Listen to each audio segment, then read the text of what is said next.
यदि मैं एक रास्ता बताऊं तो रास्ते पर 45 साल तक आप अपने ढंग से चले हैं, 1 साल आप मुझे दीजिए, जैसा कहूं वैसा चलिए, बस ओनली 1 साल। पूरी जिंदगी में 1 साल तो बहुत बड़ी बात नहीं होती। और उसके बाद आपको समझ में आया कि लफा जी है, ढोंग है, पाखंड है, तो मुझे छोड़ दी 20 गालियां देकर। मैं आपको नहीं कहूंगा, आप मुझे गुरु के। यदि कुछ उपलब्धि होती है तो फिर स्वीकार करिए कि वास्तव में ये चीज सत्य है, प्रामाणिक। आज से 40,000 साल पहले अगर ऋषि कहते थे कि सत्य है, और किसी भी युग में, हर युग में ये बात कही गई कि ये चीज सत्य है, तो आज मैं ये कहूंगा ये सत्य है, और आने वाली पीढ़ी इसी बात को स्वीकार करेगी सत्य है। इसके अलावा जीवन की गति, इसके अलावा जीवन में मुक्ति, इसके अलावा जीवन में ईश्वर दर्शन, इसके अलावा जीवन में पूर्ण आनंद आ भी नहीं सकता, संभव ही नहीं है। और आनंद नहीं है तो फिर ब्रह्मानंदम परम सुखदम केवलम ज्ञान मूर्ति, ब्रह्म का आनंद प्राप्त हो नहीं सकता। ब्रह्म को हम देख ही नहीं सकते, इन आंखों से संभव है ही नहीं। इन आंखों के लिए तो अंदर की चेतना पैदा करनी पड़ेगी, एक अंदर के दिव्य चक्षु जागृत होने पड़ेंगे, आत्म चक्षु जागृत होने पड़ेंगे, और उन चक्षुओं के माध्यम से उन देवताओं के दर्शन कर सको। तब जीवन में एक भावना पैदा होगी, तब तुम्हें जीवन में एहसास होगा कि क्यों शास्त्र में कहा गुरु ब्रह्मा गुरु विष्णु गुरु देवो में क्यों कहा गया, आगे क्यों सब। और मुझे तो ऐसा शौक है नहीं, मैं अपना आप को गुरु ब्रह्मा आप मुझे आके चरण छूइए, इसमें मुझे लाभ नहीं, मैं लाभ आने की बात सोचता ही न। मेरे पास को तनाव रहता है, न चिंता रहती है, न परेशान होता हूँ। आप मेरे तो ठीक नहीं, मेरे तो ठीक, चरण छुए तो ठीक नहीं, चरण छुए ठीक, आप अपनी जगह, मैं अपनी जगह हूँ। मैं ड्यूटी मेरा कर्तव्य है, मैं आपको बार बार आवाज दूँ, आपके हृदय पर प्रहार करूँ, चेतना दूँ, बार बार कहूँ ये सही, ये चीज है, नहीं समझेंगे आप मत। इसके लिए मैं आपको गर्दन पकड़ के हिला करके नहीं कर सकता। और यदि आप प्रमुख शिष्य बनेंगे तो ये भी मेरा कर्तव्य धर्म है कि मैं आपकी उंगली पकड़ के आपको समझाऊं कि ये सत्य है। जबरदस्ती करूंगा, जिसको शक्तिपात कहते हैं कि शक्तिपात के माध्यम से गुरु उसको एक दीक्षा दे सके, एक चेतना दे सके, एक पूर्णता दे सके। हम इसी प्रयास के लिए यहाँ खड़े हुए। न तो आपके मेरे बीच में कोई कॉमर्शियल संबंध है, न मुझे आपसे 5 रुपए 25 रुपए की याचना है, न मुझे जरूरत है। और अगर मन में आपके है भी तो आप खत्म कर दीजिए कि मुझे आपसे 5 पैसे की भी जरूरत है नहीं, देना भी वर्जित है नहीं। मैं आपसे भी ज्यादा समर्थ सक्षम हूं। एक बात है कि आपको मुझे प्यार जरूर है, और प्यार के लिए तो दौड़ करके यहाँ आया, और आने की कोई मकसद मेरा है ही नहीं, आने पीछे कोई लक्ष्य मेरा स्वार्थ है ही नहीं। इस जंगल में यहाँ आने के पीछे केवल इतना है कि आपसे मेरा अटैचमेंट तो है, क्योंकि मेरा आवाज देने पर आप दौड़ जाते हैं। जो मेरे शिष्य हैं उनको मैं आवाज देता हूँ, जहां पर भी वो तकलीफ देख करके, परेशानी देख करके दौड़ के आते हैं, और 2 मिनट बात करते हैं तो एकदम उनका चेहरा खिल जाता है, मुस्कुरा जाते हैं। क्या है ये? जीवन का एक आनंद है, एक जीवन की चेतना है। तुम एक व्यक्तित्व के पास बैठे हो, ये बहुत बड़ी उपलब्धि है। जो बुद्ध के पास बैठे वो अपने आप में जीवन की अद्वितीयता मिली, फिर हम बुद्ध के पास कुछ क्षण बैठे। आने वाला युग, आने वाला इतिहास इस बात को गवाही देगा कि आप किसी व्यक्ति के पास बैठे, कुछ समय आपने उनके साथ बिताया। आज उसका एहसास नहीं कर सकते, इसलिए एहसास नहीं कर सकते तुम्हारे पास दृष्टि नहीं है, तुम्हारी आंखें उस बात को देख नहीं पाती, उस व्यक्ति को नहीं पहचान सकेगी, संभव नहीं है। वो युग कभी भी अपने व्यक्तित्व को नहीं पहचान सकता। कृष्ण के समय कृष्ण को हजारों गालियां दी गई, सैकड़ों शिकायतें की गई, सैकड़ों आलोचना की गई, जो कुछ नहीं कहा गया, इतना कहा गया, यहां तक कहा गया कि मथुरा छोड़ करके द्वारिका में जाके बसना पड़ा, रण छोड़ कर।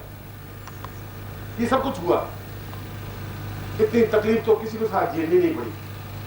उस समय का युग उस कृष्ण को नहीं पहचान पाया, और राम के समय में राम को नहीं पहचान पाया, उनको धक्के मार के निकाल दिया गया। 13 साल में लोग भटकते थे। बुद्ध के समय में भी यही हुआ, महावीर के कानों में कीलें ठोक दी, इस समस्या को सूली पे टांग दिया। युग जैसा ही करता है। समाज कहीं कोई कुछ पहचानता ही नहीं है, क्योंकि समाज अपने आप में अंधा होता है, और समाज में से आदमी निकल करके पहचान सकता है। उस आदमी की क्षमता होनी चाहिए। इसलिए मैं दिए जला रहा हूं, इसलिए दिए जला रहा हूं कि ये दिया आगे जाकर सूरज बन सके। आने वाला युग बड़ा अंधकार का युग है, दिख रहा है। हम नया विश्व, नया सृष्टि बनाने की गप तो कर सकते हैं, कहानी कह सकते हैं कि आने वाला युग एक अपने आप में बहुत महान होगा, और जहाँ एक दिखे में 50 करोड़ धान पैदा होगा, और जय गुरुदेव दीवारों पर तो लिख सकते हैं। वो लिखने से तो कोई महानता नहीं मिल सकती, उससे कोई जीवन की अद्वितीयता नहीं प्राप्त हो सकती। बहुत अपनी रोटी सेकने की क्रिया है, ऐसा वो डांटेगा भी नहीं, इस प्रकार से फटकार करके बोलेगा भी नहीं, वो तो हाथ जोड़ के पुचकार करके बात करेगा। तो गुरु ऐसा होता ही नहीं। गुरु की तो अपने आप में एक महत्ता होती है, उसको पहचानने की क्षमता शिष्य में हो। आप पहचान सके, नहीं पहचान सके, आपकी चेतना हो, आप में कितना क्षमता है, कितनी नहीं है, वो तो आपकी बात। आप किसी चीज को किस रूप में लेते हैं, आप उसका अर्थ क्या समझते हैं, वो तो आपकी बात। कृष्ण अर्जुन को कहा कि ऐसा कृष्ण अर्जुन नहीं समझ पाया, तो फिर कृष्ण ने समझाया। उनका तो मूर्ख है, तो नहीं समझ रहा है कि मैं क्या हूं, क्योंकि तुम मुझे सारथी समझ रहे हो। यूं समझ ले कि पीपल, पेड़ों में सबसे उत्तम कोटि का पीपल होता, मैं पीपल हूं, यूं समझ ले। नदियों में सबसे अच्छी नदी गंगा होती है, मैं गंगा नदी हूं, यूं समझ ले। जैसे भी तू समझना हो तो समझ पहले, तो समझेगा ये ऐसा। अगर कृष्ण कह रहा था तो अपना कोई गुणगान नहीं कर रहा था, तो अपना घमंड नहीं बता रहा था, अपनी महानता नहीं बता रहा था, वो कह रहा था तुम मूर्ख अज्ञानी हो, तुम नहीं समझ पा रहे हो। मैं भी वही बात तुम्हारे सामने दोहरा रहा हूं, और मैं भी कह रहा तुम नहीं पहचान पा रहे हो, तुम्हें पहचान की क्षमता है ही नहीं, क्यों युग नहीं पहचान सकता। इसमें से कोई एक दिया, एक दीपक, एक लपट, एक ज्योति निकल सकती है बात, वो पहचान सकती है, वो एहसास कर सकती है। और जिस दिन वो एहसास हो जाएगी वो अपने आप में महामानव बन जाएगा, कोई मानव नहीं रह सकता, अपने आप में ऊंचाई को उठ जाएगा। आपकी मेरे बीच में एक संबंध है गुरु शिष्य का, जो अपने आप को दीक्षा दे रहा। आपकी मेरे बीच संबंध है एक प्यार का, वो लेन देन का संबंध नहीं, कहीं किसी प्रकार का व्यापार विनिमय नहीं। यह तो एक ऐसा संबंध है जो हृदय का संबंध है। आप मेरे न बाप है, न बेटे हैं, न मेरे पेट से पैदा हुए हैं, न मेरा आपका कोई संबंध है, न आप कमा के दे रहे हैं मुझे, न मैं आपको कमा के दे रहा हूं। क्या संबंध है आपको मेरा?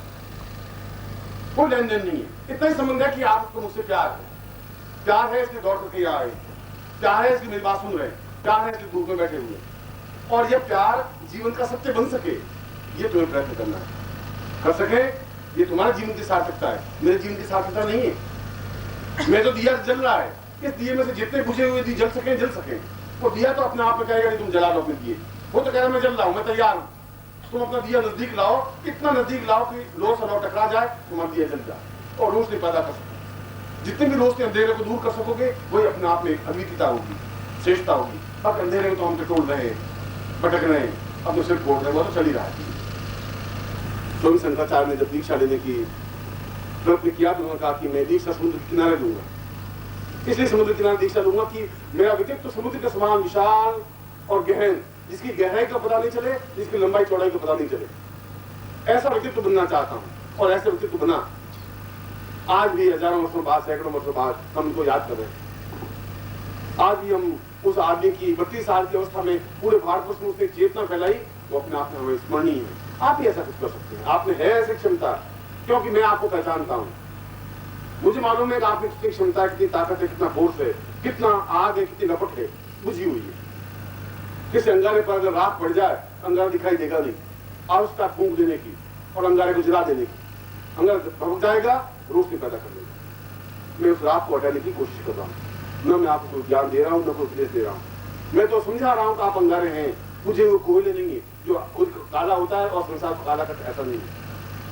रूप देने वाले हैं जिस दिन आप समझ लेंगे। हो सकता है आप समझे आज, हो सकता है 2 साल बाद समझे, हो सकता है संसार में जाकर समझे, वो तो आपके समझने किया। अब मैं आपको दीक्षा प्रदान कर रहा हूं, लक्ष्य कर रहा हूं, अपने से जोड़ रहा हूं। कितना जुड़ पाएंगे ये आप पे डिपेंड। मैं तो देखभाल करके शादी कर रहा हूं लड़की से, अब लड़की मेरा कहना माने, पतिव्रता बने नहीं बने, उल्टा बन जाए, बस उसकी मर्जी है। मैं तो शादी कर रहा हूं, बस खत्म। मैं अपनी तरफ से कोई कमी रखूंगी नहीं और रखूंगा नहीं। किसी का वैसे ही भावना हो, आप कितना मेरी आवाज में दौड़ के आ सकें, कितना अटैचमेंट दिखा सकें, कितना अपने आप में प्रेम स्नेह दे सकें, कितना प्राप्त कर सके, ये आपको जरूरत है। मैं आपके साथ हूं, आपका गुरु बनने के लिए तैयार हूं, इसलिए तैयार हूं कि मैं आपको देने में समर्थ हूं, सक्षम हूं। मुझ में वो क्षमता है कि मैं तुम्हें दे सकूं ज्ञान, चेतना, रोशनी। मैं आपके अंदर की वृत्तियों को जागृत कर सकूं, आपको एकदम से ऊपर उछाल सकूं, पूर्णता दे सकूं, ऐसी मुझ में क्षमता है और मैं इस बात को स्वीकार करने को तैयार हूं। ओम परम तत्वाय नारायणाय गुरुभ्यो नमः। ओम ह्रीं मम प्राण देह रोम प्रतिरोम चैतन्य जाग्रय ह्रीं ओम नमः। ओम भूर्भुवः स्वः तत्सवितुर्वरेण्यं भर्गो देवस्य धीमहि धियो यो नः प्रचोदयात्।